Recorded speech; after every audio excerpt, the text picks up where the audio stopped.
everyone. Let me know if you all can hear me. Hey, Glennis.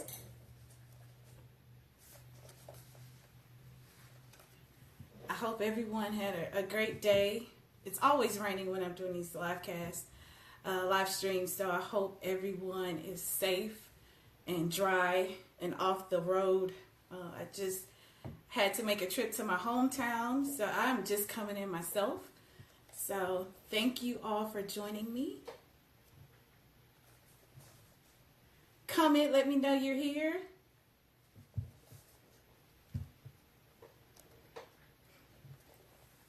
I'm finally getting used to these live streams. So tonight I'll be reading an excerpt from my favorite chapter from my new book, Live Wiser, The Ultimate Guide to Adulting. It drops on my birthday, June 20th, but you can pre-order now. If you're on Instagram, you can go right to my profile. If you're on Facebook, you can go to my author page and shop, or you can go to my website, erinrwheelerphd.com/shop. So I have a few more special orders that I'm going to do for the first 30 people. So be sure to get those orders in as soon as possible. I'll be shipping at the top of April.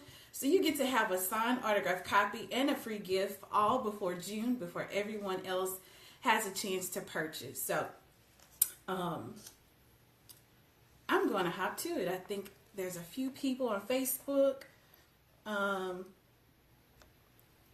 few people on Instagram. So my favorite chapter, if you joined me last week with my colleague, Dr. Candace Jackson, I asked her what was her favorite chapter, and we discussed the grown-up glow-up. So this chapter, I wanted to really define what, we know what adult is. We think it's always someone over 18 or 21 and can pay their own bills, but think back to that miserable boss. Think back to that supervisor or that toxic friend or someone you just didn't want to be around. Like they were fully grown, but they had a lot of tendencies of a child. As we, mature, we see different people. Maturity is not an age, it's a mindset. And adults may be grown and self-sufficient, but that doesn't mean that they are mature and the right type of grown-up. So this chapter is called The Grown-Up Glow-Up. And it's my favorite chapter because I really wanted to do something where I define which kind of adults we wanted to be. And so the grown-up glow-up is, I give characteristics of what that means. So let's hop to it. So the grown-up glow-up. Can you remember back to the months when you graduated from high school, begin your first semester of college, and return back home for Christmas break? You remember that confidence you had, that little, I'm grown swag. It's something about the summer after high school graduation and the first semester of college that changes the air you have about you. Everyone can see it, and you feel different. We have several glow-up moments in life. High school to college is one. Kindergarten to first grade is another. However, the best glow-up is the grown-up glow-up, the GUGU. This doesn't come with age, as there are a lot of dull, immature adults. The GUGU only comes with intentional work. So what are the characteristics of the individuals who have achieved this grown-up glow-up? They are unbothered by life's trials and challenges and see them as an opportunity to fight, win, and grow. They are unapologetically living in their purpose. They are willing to make sacrifices to be fulfilled by their reason for being. They are grateful for every little thing in life, albeit good or bad. While they have times of fleeting sadness, they have unconditional joy, which is based on their consistent statement of gratefulness. They understand themselves through and through, all while continuing to make self-discoveries every day. They acknowledge their strengths and accept their flaws and strive to be a better version of themselves constantly. They know how to regulate their emotional health Although they may deal with anxiety, depression, or other mental illness, they know how to control their environment, secure help, and do the work to sustain mental and emotional wellness. So how do you gain the grown-up glow up? You must become intentionally self-aware, gain emotional stability, and find your purpose in life. Let's look at each step. Mirror, mirror. The harnessing the power of self-awareness. Self-awareness is a powerful skill. Most of us think we are really aware of ourselves, but we are really disillusioned at times. We hide and disavow our flaws and weaknesses out of shame and embarrassment. We puff up our strength out of pride and a natural need to compete. My doctoral dissertation centered on the first-year college students judging their own ability to study college biology and their confidence in passing the course. Most students said overwhelmingly so that their study strategies are top-notch and they will pass the course with flying colors. When I asked specifically how they studied, they just said they read and reviewed notes. Nothing astounding. However, most of the students failed their first test horribly. Pretty sure we all know how that goes. However, they stuck by their actions and their habits as being solid. Instead, they chose to place the blame on the test and the circumstances. When I had the opportunity to speak with students individually throughout the semester, I asked them to really reflect and document everything they did during test prep. They were surprised to learn that they had not really been truthful about themselves in that they didn't study as long as or as often as they thought, and the strategies that they used were not the best. Once the mirror is present and they really looked at themselves with intent to discover, they had an aha moment that provided an opportunity for change and improvement. Being truly self-aware is a continued journey and not an instant one-off activity. Self-evaluation is the beginning of that journey. Self-evaluation is a really hard thing to do. We fear it sometimes because we are afraid of the bad things we'll find out. However, being afraid of learning our flaws will always lead us to being ignorant of our strengths. Both strengths and weaknesses add volume to our story. You have to be ready to accept everything you discover about yourself. Sometimes it's not always about turning into a different person, but mostly being able to adapt to different situations while leveraging both your redeemable qualities and your flaws to your advantage. The same person who is seen as persistent and courageous can be labeled as stubborn and overly confident depending on the circumstances. That person is me. The reason I was able to have a perfect GPA in high school is also the same reason I failed organic chemistry 1 and 2 twice. That's 4 F's if you're counting. Yeah, you read that correctly. I'll give you the exalting example. I probably should have sold my home after it was flooded. Instead, I kept it and struggled to remodel while paying the mortgage. My persistence or my stubbornness blinded me to reality and deafened me to advice to the point where I suffered greater consequences by not giving up if I would have exited earlier. I kept saying I could pass this class when I failed the first 2 tests, and I saw how many of my peers withdrew before they received an F on their transcript. I talked myself out of keeping a flooded out, gutted out house when I saw lots of for sale signs in my neighborhood. In both instances, I kept saying I'm not a quitter. I'm smart. I can figure this out. But the wiser action was to retreat, withdraw, and re-strategize to avoid long-term consequences. When I realized that some of my worst, most devastating times were caused by my greatest strength of persistence, it hurt. It was a hard lesson, but now I know how to balance, adapt, and check myself when it comes to sticking with something or abandoning it. Self-assessment is hard, but the resulting information is invaluable. Being self-aware puts you in control of your own life. It allows you to define yourself before your environment does. Conducting a self-evaluation is continuous practice. It starts by simply asking yourself questions, how or what, to provide greater depth than why. How usually entails steps and actions. Steps and actions can be modified. Why involves reason, which is less actionable.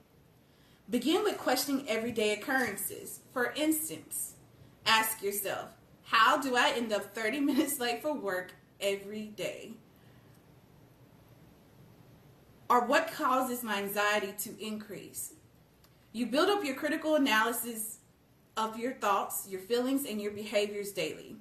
Make connections with your failures, your successes, your happiness, and your progress. Don't just think about yourself in isolation. Reflect on your thoughts, feelings, and behavior, how they affect other people, and how they see you. Journaling is a way to capture these questions and answers, and meditation is a way to quiet your mind and reflect without distraction. Self-reflection or introspection is looking within yourself for insight to what makes you unique.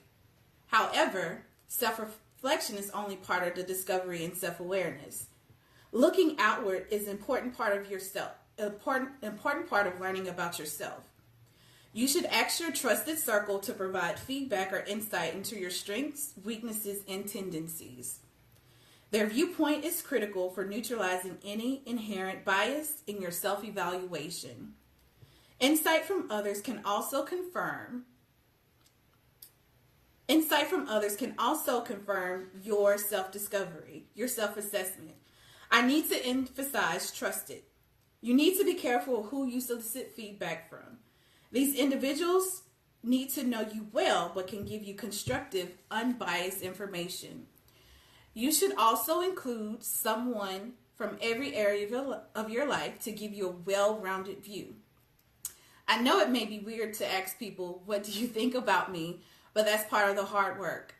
There's actually a better way to initiate this conversation. You can inform individuals over coffee, email, or text that you're doing some self-improvement work and that you have a few questions you like to ask them. Besides, what are my strong qualities or what areas where I can improve? You can ask questions like, what do you see as my biggest accomplishment? If you were to recommend me for a job, what would you say? In addition to directly asking others, you gain clues from your interactions, like your friends, when your friends introduce you, what your professors include in letters of recommendations, or what your supervisor writes in your employee evaluation. Also available are reputable psychological instruments that you can take that provide you with great insight into your preferences, tendencies, and facets of your personality. Once you have completed your introspection and external evaluation, you will have a lot of information to process. Look for similarities and differences between your internal reflections and your feedback from your circle. Decide which qualities may impede your ability to live your life to the fullest, which includes personal successes and building meaningful connections with others. Decide which of your personal characteristics you would like to keep and strengthen those and those characteristics that you need to adapt or minimize. Your personality traits can be described as a spectrum or a range. I'm carefully using my words as I do not want to play into the notion that any part of you is bad. The primary goal is to become adaptable to life situations, meaning you can analyze a situation, determine which part of your personality needs to lead and which part needs to take a back seat. For example, if you're outspoken, you tend to be rude because you may not listen as well. Or you can be seen as an advocate for transparency and justice. If you're trying to negotiate and build rapport with others, you may want to work on your active listening. However, you may be the perfect person to be on the front lines of a social justice movement. For me, I have learned that I'm extremely compassionate and believe in development and second chances. This comes in handy when I'm coaching students and cultivating their potential. I had to pull back on this trait when I became a higher education administrator who supervised more than 20 people and had to make tough management decisions. The budget could not afford my compassion at 100%. I had to let people go. My middle ground was to give them one chance to improve and provide support for change. If those conditions were not met, I made the ultimate decision. Learning to adapt my personality to situations, but hold on to my values was and continues to be challenging at times. Yet, it is a part of adulting. Our personalities are our default setting, but that doesn't mean it is our only setting. It is up to you to add and adjust other settings as needed. Being able to evaluate yourself and become self-aware is such a strong skill that employers place it in the top 10 of their essential workplace skills. When you become more sensitive about your own thoughts and behaviors, you can become more accountable. Taking personal accountability is the foundation for strong relationships between family, friends, and colleagues. And strong relationships are critical to success in every area of your life. Run diagnostic, reboot, update. Processing emotions and past experiences. We are who we are because of our past experiences. Our personality, values, and attitudes and beliefs are based in the narrow reality of our childhood and teenage years. Our world was crafted by our teachers, our parents, our family, our friends, the television, and the internet. We did not have much control over what influenced us. Whatever we heard or saw, regardless if it was just an instance or if it was constant, shaped our thoughts and perceptions. All of our behavior, our actions and reactions are grounded in our early years. Whatever we taught became the measuring stick for truth and facts, even if it was not accurate. Whatever we felt then, positive or negative, stayed with us. One of the biggest things we were taught is how not to feel. Oh, don't cry. It's okay. Don't be sad. It'll get better. When we don't have an opportunity to acknowledge emotions in a safe space, we can't analyze them to feel that way and what caused us to feel that way. Even now, a lot of people use the phrase, I feel some type of way about it. Most times, we can't even identify our emotions. When we don't process emotions, they remain with us, bottled up, pushed to the corners of our unconscious minds. That means all the times we reacted to situation in our younger years and did not have the chance to figure out our emotions resulted in emotional suppression. Suppressed negative emotions can lead to mental illness like depression, anger, anxiety, but also physical illness. Any unaddressed trauma or pain, no matter how small, plays a huge role in how we see ourselves and relate to others. It is the source of our insecurities and the triggers for our actions and reactions. In an attempt to hide our insecurities, we create defensive barriers and survival tactics that prevent others from getting close and seeing us for who we are. These emotional walls inhibit personal connections that lead to any type of relationships, i.e. friendship, family, business, and professional. Relationships are actually the real currency, not money. People who are able to sustain success over years have mastered the art of building relationships. The first part of mastering relationships is to process your pent-up emotions and heal the hurt. You probably heard the phrase, hurt people hurt people. I giggle every time I hear it. One of my really interesting friends yelled this out in the middle of an argument with her boyfriend. I'm almost sure it caught him off guard. However, this phrase is true. Whenever you feel threatened and you begin to feel just a little like you felt when you were initially hurt, you go into defense mode. You do something to make yourself feel better or them feel worse. Inflicting pain on others is the number one way to ruin a relationship. Yes, inflicting pain could be saying or doing something mean, but you can also hurt others by shutting down communications, not showing respect, or making them feel uncomfortable. This may seem like a bunch of psychological mumbo jumbo, but just look around. Think about your most unbearable person you know in your family, on your job, or in your classes. They can be rude, obnoxious, egotistical, and confrontational. The person who argues with everyone is probably dealing with a hurt from feeling like they've never been protected or heard, so they have to make sure they stick up for themselves and make sure everyone knows what's on their mind. The kid who was bullied is now a fully grown adult and the worst manager ever. He is a micromanager who overexerts his power because he's never dealt with being powerless against his antagonizers. There are so many adults that are living in the prison of their younger self. They have not processed emotions from trauma in their childhoods. They are rationalizing life based on false information they were fed as a teenager. They are still viewing the world from frames of a very limited reality. This is a miserable and unfortunate way to live because as adults, we have control over our reality. We have the power to reframe our perspective on life and get a happier normal, new happier normal. We have access to multiple sources of information so we can make better decisions and not settle for the truth coming from one person. We don't have to see life the way we once did as a child. Carrying around emotional baggage and limiting beliefs can get heavy. Imagine carrying that weight around until you're 60. Unload it now while you're young. Why? Because there's even heavier things you may have to carry and process later in life. You don't want that extra burden. If you let go of these emotional barriers and learn how to process them now, you'll be stronger mentally and emotionally in a better place to handle whatever life may throw at you. There will always be challenges in life. Sometimes they are the consequences of our own actions. Sometimes trouble is the result of consequences of actions of others. Other times it's no one's fault, and troubles and trials arise from the natural order of life. Point is to not let life rob you of peace, joy, and prosperity. So what does healing look like? How does an emotional, healthy person act? To answer these questions, let's look at the concept of emotional intelligence. Yes, there's more than one type of intelligence.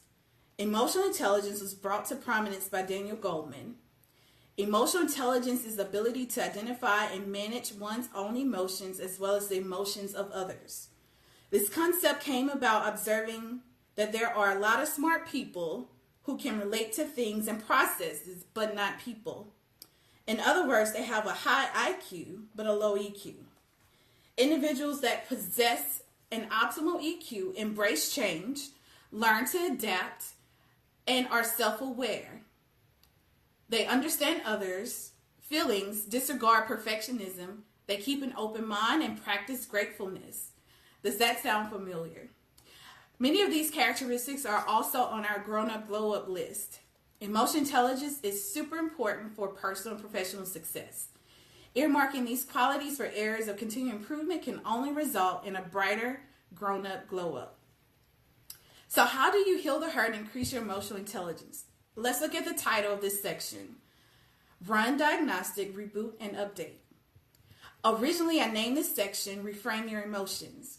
I realized that it takes more than that, hence the change. Computers are intelligent enough that if they begin to malfunction, it will run a diagnostic on its own. Then, when a solution is found and applied, your computer then reboots itself for the fix to occur. And also to prevent future damage, undergoes regular updates to debug, fix potential issues, and improve performance. Just like our technological companion, we are too intelligent enough to run an emotional and mental self-diagnostic. We need to reset in times where we are malfunctioning. Yes, we malfunction.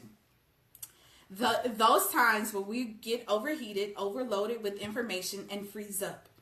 We too have a stupid blue screen when we stop communicating, stop functioning, and stop producing. Unfortunately, there's no simple Alt-Control-Delete buttons we can push to reboot ourselves. It takes time and hard work to separate our original emotional operating system from bad things that have attached to our operating system from bad. It takes time and hard work to separate our original emotional operating system from bad things to occur that cause these malfunctions to occur. Viruses create security breaches, make a system vulnerable to other malware, and can cause a computer to crash. Likewise, negative past experiences are just like viruses. They secretly invade our thoughts, hijack our actions, and cultivate our insecurities. Until we run a diagnostics, we likely won't even know we've been emotionally hacked. Although we hate the time that it takes to update our operating system, it is necessary to patch emotional security breaches and update programming to ensure that we are running smoothly and that our internal processes are running at optimal rates. So how does this work with real people? First, you must uncover what hurts you, no matter how big or small. Identify the source of your thoughts and behaviors. This should be a priority in your self-reflection. If you had a traumatic childhood, or if you just had one traumatic event that rocked your whole world, you should definitely include that on your list. Be sure to think about generational habits, thinkings, and actions that have been a consistent presence for your family. What has been normalized, good or bad? Have you been questioning anything from your past? Even if you feel that you've been blessed with a relatively good and normal life, what values do you want to keep, or what patterns of thinking do you want to change? Are there any strained relationships you need to resolve? And when I say resolve, I don't mean solely reconnect with that person. I mean, figure out what caused the strain and decide if that relationship brings enough value to your life that you need to continue it. It is definitely okay to bring a resolution by deeming that relationship as toxic and walking away with nothing but well wishes for that person. You must be honest with yourself and double check to make sure you are not the toxic person. These are only a few examples of emotional places to explore. Always continue to question yourself on the reasons you feel and think and act in certain ways. After you identify your hurt and pain or internal conflict, then you must treat the wounds, resolve the conflict, and gain new perspectives. No matter the size of the trauma or the depth of the hurt, the service of mental health professional is always the best option. You're blessed to grow up in an age where therapy is becoming the norm. Take advantage of it. Don't let the stigma of therapy keep you from being emotionally healthy. Our perspective of therapy is the perfect example of things that our past has shaped and things that require reconsideration in light of new information. A trained specialist can help you process your emotions and provide the right support you need while you're at the most vulnerable point. Try pairing therapy with mindfulness practices. So, that is only a portion of the Grown Up Glow Up. There's still some of my favorite parts that I haven't gotten to tonight.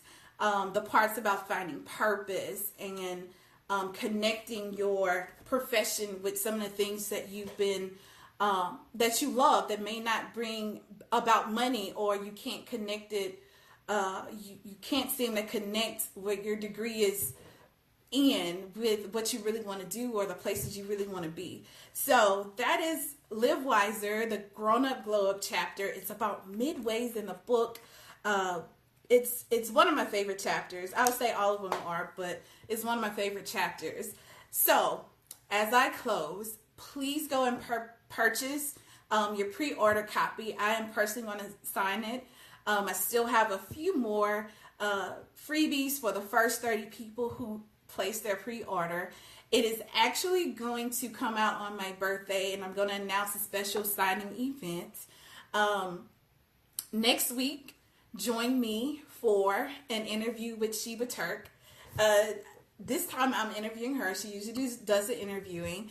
She is one of the anchors of a New Orleans station, and I think her journey will be inspiring to others, especially as I go into the series about people finding their purpose and their passion. So thank you for joining me tonight. Be safe. Take care. Have an amazing rest of the week, and I